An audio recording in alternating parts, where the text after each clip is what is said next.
On pense à Roubaix, bien sûr, vous le disiez, la piscine, l'usine Mode Bossu, également, qui a fermé au début des années 80. C'est devenu les archives nationales du monde du travail, hein, Arnaud Verspieren, c'est oui. Ça, c'est un des très bels exemples aussi à Roubaix. Bien sûr, alors moi j'ai recensé, vous voyez, une trentaine d'exemples. Donc, on va pas tous les citer. Hein. On va pas tous les citer, mais j'invite tous ceux qui veulent à venir les voir, et il y en a donc de nombreux à Roubaix.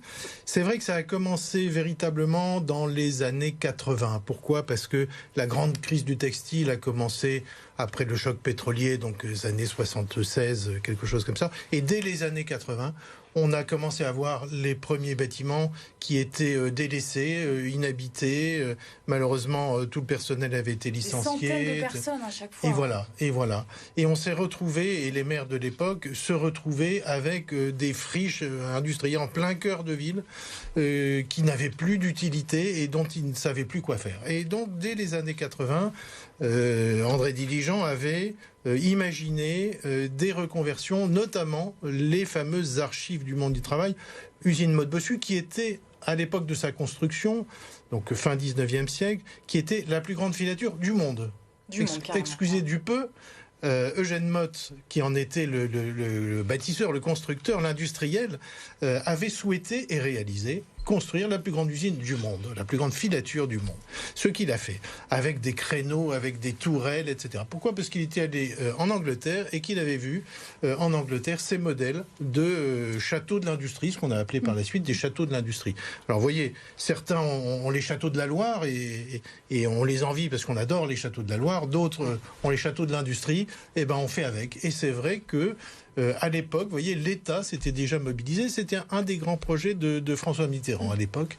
L'État avait décidé d'investir un centre national de conservation des archives du monde du travail, ce qui avait évidemment beaucoup de sens à Roubaix, dans ce bâtiment qu'il a entièrement réhabilité, grâce d'ailleurs à un grand architecte qui était monsieur Sarfati, cabinet Sarfati à l'époque.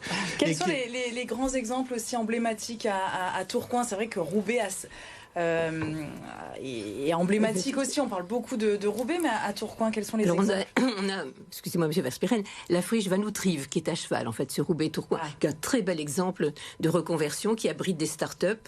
Il y a aussi l'IUT Sainte-Barbe, donc un IUT, un enseignement supérieur, qui prépare les élèves au métier de la communication. On a des maisons de jeunes et de la culture. On a aussi énormément de lofts. Et cette mode des lofts a sauvé pas mal d'usines, il faut le dire. L'Union aussi, bien sûr, à Tourcoing. C'est en cours. Oui, c'est en cours. Il y a l'usine de la Tossé. Par exemple, il y a Kipsta qui s'est installé chez Terken. Enfin, c'est vrai, c'était pas vraiment du textile. Terken, c'est une grande brasserie moderne. C'était une friche. Ça l'est toujours en partie. D'ailleurs, on est en train d'essayer de trouver des solutions avec la SEM Ville Renouvelée qui pilote l'opération pour le compte de la MEL. Et en effet, on a décidé, il y a quelques jours, je peux même vous donner un scoop, lors de notre dernier comité de pilotage à la métropole européenne de Lille, on a décidé tous ensemble de conserver cette façade qui est en bord de canal, qui est l'ancienne façade, qui est la façade de l'ancienne brasserie Terken, donc qui sera conservée dans le cadre d'une grande réhabilitation.